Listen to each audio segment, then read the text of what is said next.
because we do need to get to some breaking news. This is on a national level, but because it is Charlotte and NASCAR is Charlotte and Charlotte is NASCAR, we want to bring in our Nick Carboni about some breaking news. If you were with us just moments ago, we have learned that NASCAR has settled a federal antitrust case filed by two of its teams. One is 2311, owned by the great Michael Jordan. Our sports director, Nick Carboni, is on the phone with me right now.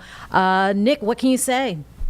Yeah, Jane, this is big news for those who have been following this trial and those interested in the future of one of the best American sports, certainly in our region. So NASCAR, 2311, and Front Row Motorsports, obviously 2311 co-owned by Michael Jordan and driver Denny Hamlin, have settled in court in the middle of a trial that had been dragging on for the better part of 2 weeks, had looked to be going well into a third week next week here in a federal courthouse in Charlotte, North Carolina.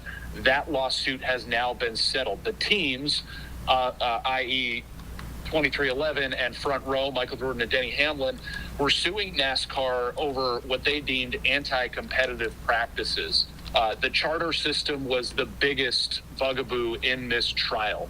For the past 80 years, NASCAR has really operated its revenue sharing and structure in the same way. And recently, what charters are, they guarantee teams who buy into them a spot in every race, a certain amount of revenue sharing. Michael Jordan got into the sport having come from, obviously, the NBA and said, this is an antiquated way to do this. This is not a team-friendly way. And this is a monopolistic way to do this system. And the most recent charter agreements, the teams felt, were basically forced upon them. And even big-name teams like Joe Gibbs Racing felt they had to sign these agreements, and they had no other choice. The judge at one point in the trial agreed that the practices, certain ones by NASCAR, were a monopoly. But now the question was, could Michael Jordan and the teams win in court?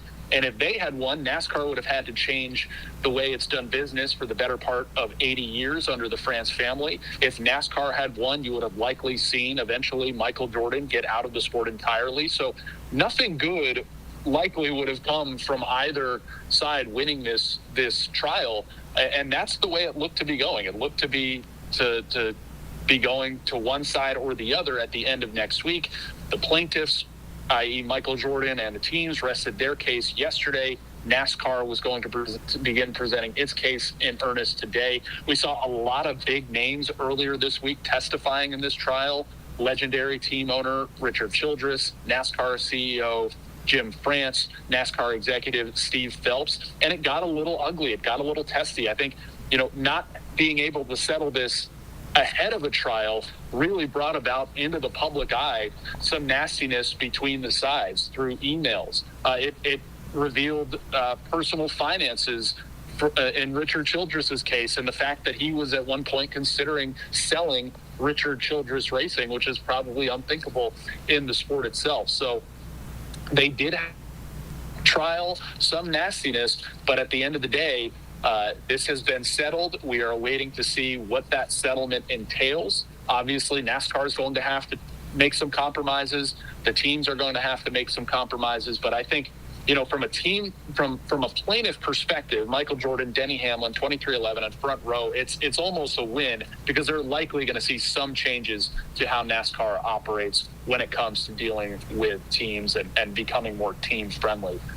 Some of the reporting from Jenna Fryer, who we follow with the Associated Press and use a lot of her reporting, and others, say the mood in the courtroom was joyous on both sides. I think the judge is glad to have this over. He at one point was bemoaning the fact that it was kind of dragging on. I think the sides, given what I just mentioned, are probably excited to have this over and behind them.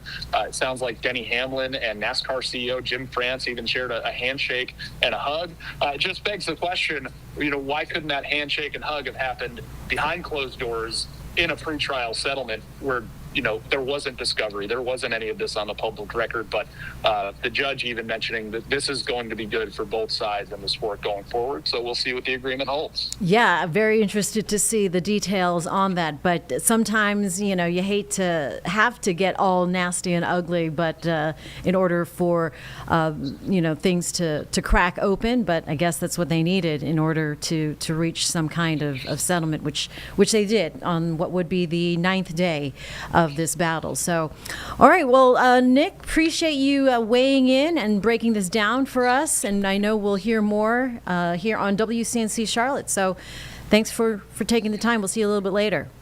Absolutely, Jane. You got it. Big news today, and thanks for having me. Huge. All right. Thanks.